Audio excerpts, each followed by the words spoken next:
नमस्कार दोस्तों। एक और बहुत ही जानदार शानदार एकदम धमाकेदार क्वेश्चन आपके लिए रिकॉन्सिलेशन स्टेटमेंट का। This is question number 6 according to our serial number. और ये क्वेश्चन भी बहुत ज़बरदस्त है। इसमें आपको तीनों चीज़ें बनानी है, P&L भी बनाना है, कॉस्ट शीट भी बनाना है, रिकॉन्सिलेशन स्टेटमेंट भी बनाना है। इस तरह के क्वेश्चन पूरे इंडिया में सब जगह आते हैं जहाँ कहीं भी कॉस्ट अकाउंटिंग हो। और अब जानते हैं कि कॉस्ट अकाउंटिंग के चैप्टर से रिकॉन्सिलेशन से प्रैक्टिकल ज़रूर आता है। तो this topic must be 100% sound. चलिए देखते हैं क्वेश्चन नंबर 6 क्या कहता है।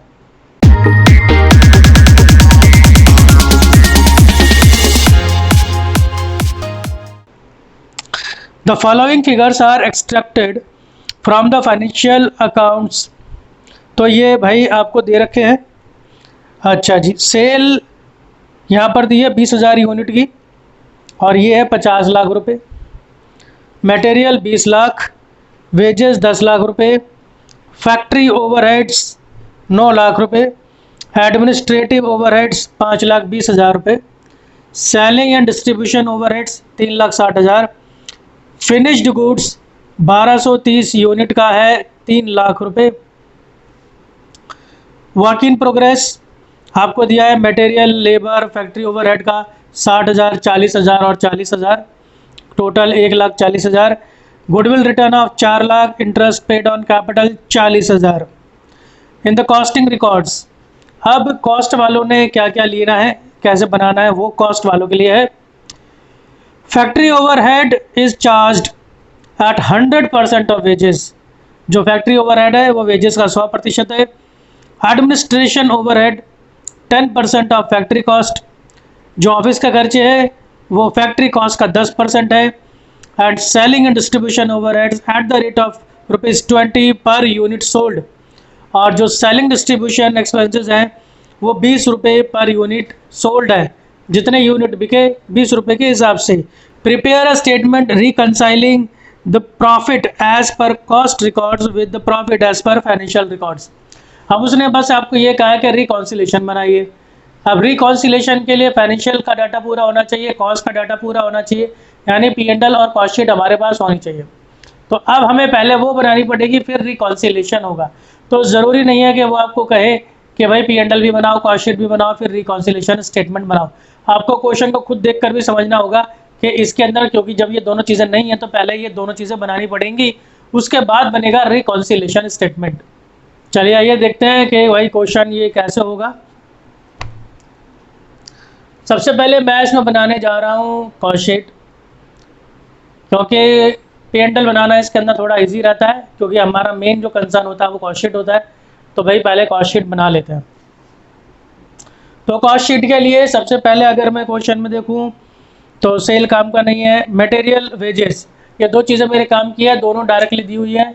आपका मटेरियल आ गया, वेजेस आ गया, 20 लाख रुपए और 10 लाख रुपए। इसमें मुझे लगता है किसी को कोई प्रॉब्लम नहीं होगी। अब अगर देखें तो इसके आगे और कोई आइटम नहीं दी है प्राइम कॉस्ट की, इसलिए इन दोनों को जोड़ के हमें मिल जाता है आपका प्राइम कॉस्ट 30 लाख। ठीक है जी, कोई दिक्कत नहीं है। आगे चलते हैं फैक्ट्री ओवरहेड पर। फैक्ट्री ओवरहेड के बारे में उसने बोला है, factory overhead is charge at 100% of wages. Wages का 100%। तो वेजेस कितने हैं, वेजेस ये रहे, वेजेस 10 लाख रुपए के, तो इसी का हम कर देंगे कितना, 100%। तो 10 लाख का 100% हो गया 10 लाख। इसे आप चाहे तो ऐसे भी कर सकते हैं, 10 लाख इंटू 100 कर देंगे आप, फिर इसको आप ऐसे कर देंगे इंटू 100 और फिर परसेंट वाला नीचे 100। तो फिर उससे क्या हुआ, 100 से 100 कट गया, 10 लाख का 10 लाख आ गया। तो ऐसे भी आप इसे कर सकते हैं। इसके बाद अगर मैं देखूं तो मुझे इसके अंदर वर्क इन प्रोग्रेस जो है वो ओपनिंग क्लोजिंग फैक्ट्री के साथ की चीज़ होती है। तो इसलिए अब देखो उसने बताया नहीं है कि वर्क इन प्रोग्रेस का जो उसने दिया है वो ओपनिंग है कि क्लोजिंग है। तो ये आपको खुद समझना पड़ेगा कि ये इसके अंदर जो है वो क्लोजिंग दिया हुआ है। अगर वो ओपनिंग क्लोजिंग देता है तो फिर ओपनिंग क्लोजिंग दोनों बताता। अब खाली इसने यही दिया है, तो ये आपका क्या है, ये क्लोजिंग स्टॉक है। तो ये आपको टोटल दिया 1,40,000। तो ये क्लोजिंग स्टॉक आप जानते हैं कि लेस होता है, ओपनिंग जुड़ता है और क्लोजिंग जो है वो लेस होता है। तो closing stock of work in progress ये आप 1,40,000 के इसमें से माइनस कर देंगे। सो 30 लाख में 10 लाख जोड़ दिए, 1,40,000 माइनस कर दिया, 38,60,000 आपका आ गया फैक्ट्री या फिर वर्क कॉस्ट। तो ये फैक्ट्री तक की बात हो गई। Now move to office administrative overheads. What he says about the administration overheads? He says administration overheads is 10% of factory cost. Factory cost का 10% है, इसे हम ऐड करेंगे। फैक्ट्री कॉस्ट कहाँ है? ये रही 38,60,000। 38,60,000 फैक्ट्री कॉस्ट है, उसका 10% करेंगे हम, तो ये आ जाएगा 3,86,000। कैसे करेंगे इसको आप? 38,60,000 का 10% है तो 10/100। परसेंट में 100 नीचे आता ही आता है, आप जानते हैं। अब इसको आप करेंगे, एक एक जीरो ये गई, एक जीरो ये गई, तो ये आपका आ गया 3,86,000 रुपये। इस तरीके से आप इसे कर लेंगे। चलिए आगे चलते हैं। अब आप जानते हैं कि ऑफिस वाले खर्चे जोड़ने के बाद हमें क्या मिल जाता है? Total cost of production. तो टोटल कॉस्ट ऑफ प्रोडक्शन आ गया 42,46,000। इसके बाद हम ऐड करते हैं फिनिश गुड का ओपनिंग और लेस करते हैं फिनिश गुड का क्लोजिंग। ओपनिंग है नहीं, इसका क्लोजिंग है, तो ये क्लोजिंग हम इसका माइनस कर देंगे। अब ये कैसे कैलकुलेट हुआ है? ये इस तरीके से आपका कैलकुलेट हुआ है, ये हम आपको बताते हैं। There is nothing new, we will calculate it as earlier. देखिए, closing stock of finish good formula क्या रहता है जी? Total cost of production divided by total units produce, यानी ऊपर टोटल कॉस्ट और नीचे जितना माल बनाया टोटल प्रोडक्शन, इसको डिवाइड कर देते हैं तो मिल जाता है कॉस्ट पर यूनिट। एक यूनिट की कॉस्ट कितनी है? अब इस एक यूनिट की कॉस्ट को आप जिससे मल्टीप्लाई कर देंगे उसी की वैल्यू आ जाएगी। तो इसे हम मल्टीप्लाई करेंगे क्लोजिंग स्टॉक के यूनिट से। टोटल कॉस्ट ऑफ प्रोडक्शन हमारे पास ये आ चुका है 42,46,000। फिर टोटल यूनिट्स प्रोड्यूस, टोटल कितना माल बनाया, ये क्वेश्चन में देखने वाली बात है। हम सेल के आगे देखें तो लिखा 20,000 यूनिट, इसका मतलब 20,000 यूनिट बिक चुके हैं। और इसी के अलावा अगर हम फिनिश गुड देखें तो फिनिश गुड के आगे लिखा 1230 यूनिट। फिनिश गुड ये इसका भी क्लोजिंग है, ये भी क्लोजिंग ही है। जो फिनिश गुड और ब्रैकेट में लिखा 1230 यूनिट, ये भी दोस्तों क्लोजिंग ही है। जैसे आपका वर्क इन प्रोग्रेस क्लोजिंग है, ऐसे ये भी क्लोजिंग है। तो आप देखिए 20,000 का माल 20,000 यूनिट बिक गए, 1230 यूनिट बच गए। समझ रहे हैं? 20,000 यूनिट तो बिक गए और 1230 यूनिट बचे हैं, अभी बिके नहीं है। तो यानी ये दोनों को जोड़ देंगे तो क्या बन जाएगा कि कितने यूनिट बनाए। ठीक है, ये यूनिट बनाए थे तभी तो बिके या फिर तभी तो बचे, तो इन दोनों को जोड़ देंगे हम। 20,000 प्लस 1230, ये हो गए टोटल यूनिट प्रोड्यूस। जब इसको हम डिवाइड कर देंगे तो हमें क्या मिल जाएगा? एक यूनिट की कॉस्ट। इसे मल्टीप्लाई कर देंगे 1230 से, तो 1230 यूनिट की कॉस्ट आ जाएगी। तो ये आ जाएगा आपका 2,46,000 रुपये, ये आ गया। अब इसे भी अगर आप, क्योंकि ये लेस करना है, अब इसे लेस कर देंगे तो हमें मिल जाएगा cost of good sold, cost मिल जाएगा हमें 40 लाख रुपए का। इसके बाद फॉर्मेट के हिसाब से हम सेलिंग डिस्ट्रीब्यूशन ओवरहेड जोड़ते हैं। अब हम वो जोड़ेंगे, तो वो कैसे दिया उसने? वो उसने कहा है ये है 20 रुपये पर यूनिट सोल्ड, यानी जितने यूनिट बिके उसके 20 रुपये के हिसाब से। तो सेल के आगे लिखा है 20,000 यूनिट, इसका मतलब 20,000 यूनिट बिके हैं, तो 20,000 यूनिट को 20 रुपये से मल्टीप्लाई कर देंगे, ये आ जाएगा आपका 4 लाख रुपये।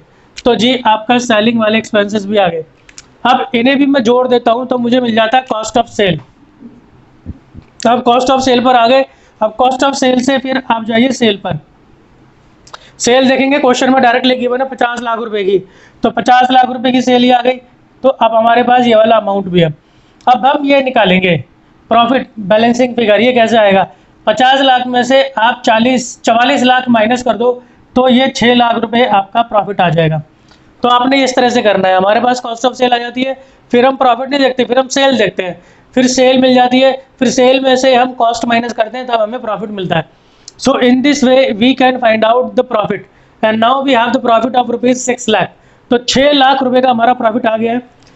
हमारी जो कॉस्ट शीट है वो बिल्कुल कंप्लीट हो गई है। अब हम मूव करेंगे किस पर? जी हाँ, पी एंड एल पर। अब चलते हैं पी एंड एल की तरफ। देखिए पी एंड एल ये बनाना है, आप जानते हैं पी एंड एल आप बचपन से बनाते आ रहे हैं, आपको पी एंड एल बनाते बनाते हज़ारों साल हो गए हैं, तो आपको पी एंड एल आता ही होगा, मैं ऐसा जानता हूँ। तो डेबिट और क्रेडिट दो साइड है आपकी, यहाँ पर आप क्या रखते हैं, सेल्स रखते हैं और अपनी इनकम्स रखते हैं, क्लोजिंग स्टॉक्स रखते हैं, यानी जो पैसे आपके पास आ सकते हैं या आते हैं। यहाँ पर आप क्या रखते हैं, सारे खर्चे रखते हैं और सारे लॉसेज रखते हैं। चलिए बहुत सिंपल हो गया। तो सबसे पहले मैंने ले लिया क्या, सेल ले ली, वर्क इन प्रोग्रेस का क्लोजिंग ले लिया और क्लोजिंग स्टॉक जो फिनिश गुड थे उसका भी मैंने यहाँ पर क्लोजिंग ले लिया। ये 3 आइटम थी। मेरे को अच्छा लगता है कि मैं पहले क्रेडिट साइड पूरी कर लूँ क्योंकि उसके अंदर आइटम कम रहती है। अब हमने इसमें सारे के सारे खर्चे डालने हैं। देखिए क्लोजिंग स्टॉक भी जो है ना वो डायरेक्टली दिया हुआ है क्वेश्चन के अंदर, आप देख सकते हैं क्लोजिंग स्टॉक जो दिया है और उसके आगे लिखा हुआ है 1230, तो वो बिल्कुल डायरेक्टली आपको दिया है, आपको उसमें कुछ करना नहीं है। तो उधर की जो साइड है वो पूरी हो जाती है हमारे पास। और आप ये ध्यान रखिए कि जनरली इन वाले क्वेश्चन में क्या होता है, आपको दोनों तरह के अमाउंट मिल जाते हैं। तो जो ऊपर वाले होते हैं वो जनरली आपको फाइनेंशियल वाले होते हैं और जो कॉस्ट वाले होते हैं वो जनरली नीचे ही दिए होते हैं और उसके साथ में वो लिख भी देते हैं कि ये कॉस्ट वालों के डाटा है। चलिए अब चलते हैं। अब मैं चलूँ अगर क्वेश्चन में जो दिया है उस हिसाब से देखूँ तो मटेरियल और वेजेस मुझे डायरेक्टली दे रखे हैं 20 लाख रुपए और 10 लाख रुपए। फिर फैक्ट्री ओवरहेड भी मेरे को 9 लाख रुपए पूरे डायरेक्टली दे रखे हैं। फिर इसके अलावा एडमिन वाले 5,20,000 भी डायरेक्ट दे रखे हैं। मुझे कुछ भी नहीं करना है, सिर्फ इनको मुझे प्लेस करना है। सेलिंग डिस्ट्रीब्यूशन के एक्सपेंसेस भी मुझे 3,60,000 डायरेक्ट दे रखे हैं। इसके बाद अगर मैं देखूं तो फिनिश गुड का जो क्लोजिंग है 3 लाख वो मैंने वहाँ क्रेडिट साइड में रख दिया है। फिर वर्क इन प्रोग्रेस का जो 1,40,000 क्लोजिंग है वो भी देखिए मैंने यहाँ पर ये रख दिया है। तो ये भी रख दिया, ये भी रख दिया है और सेल तो मैंने सबसे पहले रखी दी थी। इसके बाद गुडविल रिटर्न ऑफ है, गुडविल रिटर्न ऑफ है हमारी 4 लाख रुपए और इंटरेस्ट ऑन कैपिटल है 40,000 रुपये। तो ये दोनों भी हमारे आ गए, ये दोनों के दोनों हमारे क्या होते हैं, ये खर्चे होते हैं। तो ये P&L के डेबिट में आ गए, आइटम सारी पूरी हो गई है हमारी।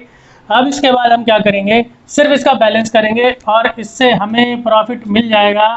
ये 2,20,000 रुपये हमारा P&L का प्रॉफिट आ गया। तो ये चीज़ तो ऐसी है जो आपने बहुत बार करी है। अब जो थोड़ी सी नई चीज़ है वहाँ पर मैं थोड़ा स्लो चलूँगा आपके लिए। रिकॉन्सिलेशन स्टेटमेंट, इसका जो तरीका है उसको समझाने के लिए मैं आपको यहाँ पर एक बनाकर दिखाता हूँ, फिर मैं इसी के हिसाब से ही चलूँगा। जैसे कि हमारे पास एक ये कॉस्ट वाला डिपार्टमेंट है और एक ये फाइनेंशियल वाला डिपार्टमेंट है। अब इसके अंदर आपने ये देखना है कि जो भी कोई आइटम ली है उसका प्रॉफिट के ऊपर क्या इम्पैक्ट है और फिर उसने उसको क्या करना है, फिर उसको रिवर्स कर देना है। आपने सिर्फ उसको रिवर्स कर देना, ठीक है जी। चलिए ये सेपरेट हो गया। अब देखते हैं हम एक एक करके एंट्री। सबसे पहले देखिए material 20 lakh, material 20 lakh, no change no entry. Wages 10 lakh, wages 10 lakh, same entry है, नो चेंज नो एंट्री। इसके बाद फैक्ट्री ओवरहेड से 10 लाख और यहाँ पर है 9 लाख, यहाँ डिफरेंस आ गया। अब यहाँ डिफरेंस आ गया तो यहाँ पर आप क्या करेंगे, यहाँ पर हमको इनको अब एडजस्ट करना पड़ेगा। अब देखिए इस तरह के क्वेश्चन में क्या है, बड़ी इसके अंदर ना सहूलियत रहती है। देखिए इसका प्रॉफिट हमारे पास है कॉस्ट शीट का और P&L का भी प्रॉफिट हमारे पास है। अब इन दोनों प्रॉफिट में से हम किसी से भी शुरू कर सकते हैं। हम चाहें तो हमारी चॉइस है, किसी से भी शुरू कर सकते हैं, दूसरे पे एंड कर देंगे। कॉस्ट से शुरू करेंगे, फिर एडजस्टमेंट करेंगे और फिर P&L पे प्रॉफिट पे ख़त्म कर देंगे, या फिर P&L के प्रॉफिट से शुरू करेंगे, फिर एडजस्टमेंट करेंगे और फिर कॉस्ट शीट के प्रॉफिट पे एंड कर देंगे। और एक के प्रॉफिट से शुरू करके एडजस्टमेंट करके जब आप दूसरे के प्रॉफिट पर पहुंच जाते हैं तो आपका आंसर चेक हो जाता है कि भाई मेरा आंसर सही है, ठीक है ना, क्योंकि दोनों के आंसर ही आपके पास है। तो हमने देखा कि फैक्ट्री वाले में डिफरेंस है, 10 लाख रुपए इसने लिया है, 9 लाख रुपए इसने लिया है। अब मैं क्या कर रहा हूँ, मैं क्वेश्चन को शुरू कर रहा हूँ कॉस्ट के हिसाब से, profit as per cost accounting. तो भाई मैं देखिए कॉस्ट अकाउंटिंग के हिसाब से क्वेश्चन शुरू कर रहा हूँ। प्रॉफिट को मैंने प्लस वाले में लिख दिया है, अगर ये लॉस होता तो मैं माइनस वाले में लिख देता। चलिए भाई 10 लाख रुपए फैक्ट्री ओवरहेड है इसका और इसका है 9 लाख रुपए, यानी 1 लाख रुपए कॉस्ट वाले ने ज़्यादा लिया है। अब इसको ध्यान से सीखिएगा, कॉस्ट वाले ने एक खर्चा है, एक खर्चे को ज़्यादा लिया है, 1 लाख रुपए ज़्यादा लिया है ना इसने, तो कॉस्ट वाले ने खर्चे को ज़्यादा लिया है। खर्चे को ज़्यादा लेगा तो क्या होगा, खर्चे को ज़्यादा लेगा तो मैं आपको रूल भी लिखवा देता हूँ।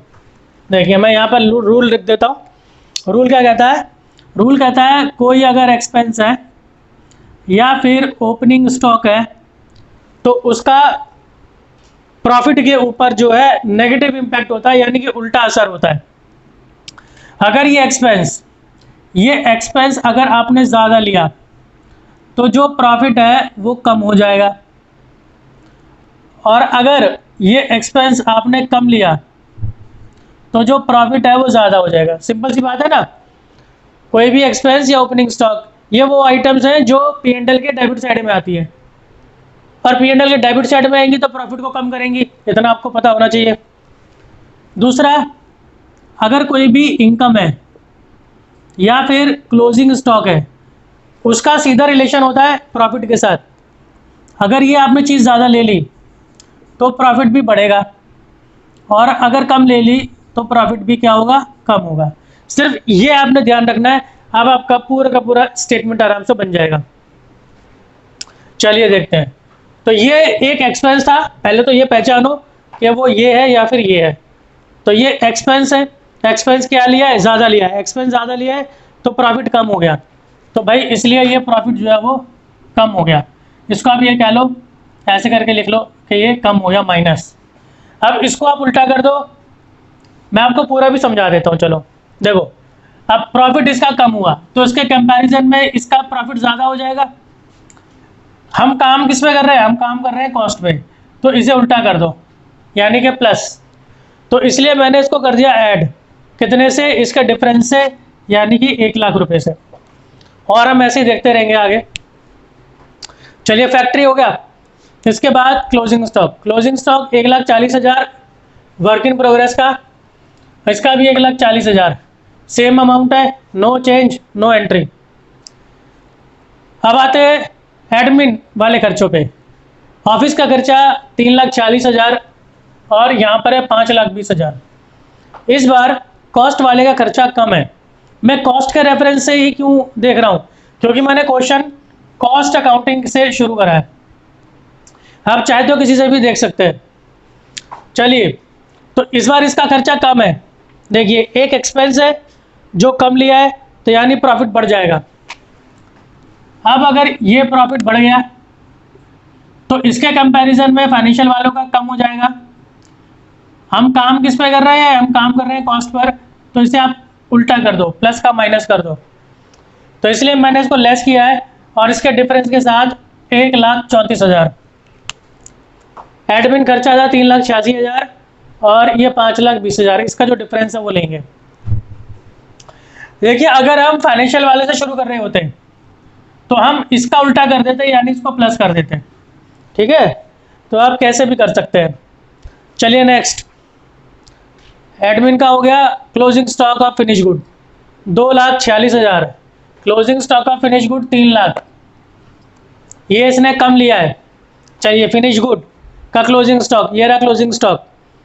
क्लोजिंग स्टॉक इसने कम लिया है। चलिए कम वाला ये रहा। क्लोजिंग स्टॉक कम लेगा तो प्रॉफिट भी कम हो जाएगा। तो क्लोजिंग स्टॉक कम लेगा तो प्रॉफिट भी कम हो जाएगा।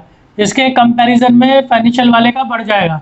हम काम किस पर कर रहे हैं? कॉस्ट पर, तो इसका उल्टा कर देंगे प्लस, इसलिए इसको ऐड करा है। देखिए add under valuation of closing stock in cost account. ये मैंने डिफरेंस ले लिया 54,000 का। ये जो स्टेटमेंट होती है ये आप अपनी सहूलियत के हिसाब से लिख सकते हैं, जैसे भी आपको ठीक लगे वैसे आप लिख सकते हैं।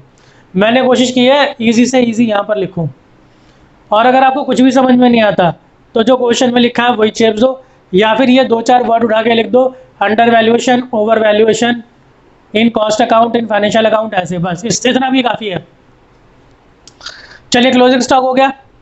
Now selling distribution overhead. Selling वाले खर्चे 4 लाख रुपए का, यहाँ पर सेलिंग का खर्चा है 3,60,000 का। ये खर्चा इस बार ज़्यादा लिया है कॉस्ट वाले ने। चलिए एक्सपेंस है ज़्यादा लिया है, प्रॉफिट कम हो गया, तो इसका जो प्रॉफिट है वो कम हो गया, तो इसका उल्टा कर दो प्लस, सेम एंट्री हो गई। इसलिए हम इसको क्या लिख रहे हैं? Over valuation of selling and distribution overheads in cost account. Selling distribution यहाँ पर 4 लाख था और यहाँ पर 3,60,000 ज़्यादा लिया है, इसलिए लिखा है ओवर वैल्यूएशन। कम हो तो लिखो अंडर। तो ये कितने का डिफरेंस था?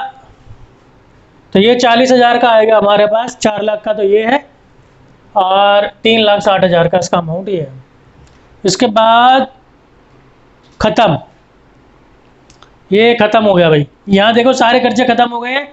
अब खर्चे ओपनिंग स्टॉक, क्लोजिंग स्टॉक, बस यही देखने होते हैं। अब P&L में चलते हैं। क्या कोई ऐसी आइटम है जो अभी ऐसी है जो P&L में तो है लेकिन इसके अंदर नहीं है? ऐसी आइटम्स होती हैं। देखिए इनकी एंट्रीज हो चुकी है,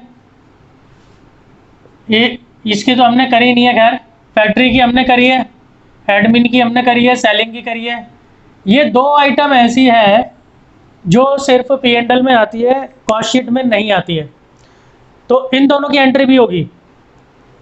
अब आप देखो कि ये दोनों एंट्री P&L के डेबिट में आती है, P&L के डेबिट में आती है तो ये प्रॉफिट को कम करती है ना। चलिए, तो यानी कि ये एक्सपेंस मान लेते हैं इसे हम। अब ये एक्सपेंस देखो कॉस्ट वाले ने लिए ही नहीं है, तो इसको हम क्या करेंगे, इसको इसमें ले लेंगे कम वाले में, किसने लिए ही नहीं है, तो इससे प्रॉफिट बढ़ जाएगा। तो यानी इससे कॉस्ट वाले का प्रॉफिट बढ़ गया। अब इसको आप उल्टा कर दो, इसको आप उल्टा कर दो माइनस, तो दोनों एंट्री पर सेम ट्रीटमेंट होगी। Goodwill return of not taken in cost accounts, interest on capital not charge in cost accounts. मैंने अगेन यहाँ पर 2 तरह के सेंटेंस लिखे हैं, आपको जो पसंद आए, जो याद रहे वो लिख दीजिए। तो ये दोनों के दोनों आ गए 4 लाख और 40,000। इस एंट्री को मैं दोबारा बता देता हूँ। ये वो एंट्री है जो सिर्फ P&L में है, कॉस्ट शीट में नहीं है। ये P&L के डेबिट में आती है। देखिए चाहे कॉस्ट शीट हो चाहे P&L हो, जो प्रॉफिट के ऊपर इम्पैक्ट होता है वो सेम ही होता है। तो ये 2 एंट्री ऐसी है जो कॉस्ट वाले ने नहीं ली, तो ये 2 ऐसे खर्चे हैं जो कॉस्ट वाले ने नहीं लिए। तो एक्सपेंस कॉस्ट वाले ने नहीं लिए या फिर कम लिए, एक ही बात है। तो कम लिए तो प्रॉफिट ज़्यादा हो जाएगा, तो देखिए प्रॉफिट ज़्यादा हो गया। इसी का उल्टा कर दीजिए माइनस, इसलिए दोनों मैंने माइनस करे। अब आप यहाँ का टोटल कर लो और यहाँ का टोटल कर लो। यहाँ का टोटल हुआ 7,94,000, यहाँ का टोटल हुआ 5,74,000। अब आप इन दोनों का डिफरेंस करो और इन दोनों का डिफरेंस प्रॉफिट आना चाहिए फाइनेंशियल वाले का, यानी कि P&L वाले का। तो वो डिफरेंस आ रहा है और इसको आप यहाँ पे लिख दो 2,20,000। अब इनका टोटल पूरा हो जाएगा 7,94,000 और उस प्रॉफिट को आप कहेंगे profit as per financial accounting. इतना बढ़िया क्वेश्चन है ये, ऐसे क्वेश्चन आपको बार बार करने चाहिए। ये वीडियो आप बार बार देखिए, इस तरह की वीडियोस आप बार बार देखिए, आगे वाले क्वेश्चंस भी देखिए। ये आप 2-2, 3-3 बार भी प्रैक्टिस करेंगे, उसी से ये क्वेश्चन आपका एकदम पक्का हो जाएगा, एकदम सॉलिड। और ये सिर्फ जितने भी ये 12-15 क्वेश्चन ये आपको दिए जा रहे हैं, अगर आप इन्हीं की तैयारी कर लेंगे, आपका रिकॉन्सिलेशन का क्वेश्चन कभी भी गलत नहीं हो सकता, ये मेरी गारंटी है। इसी तरह से पढ़ते रहिए, वीडियोस देखते रहिए। मिलता हूँ आपसे अगली वीडियो में। धन्यवाद।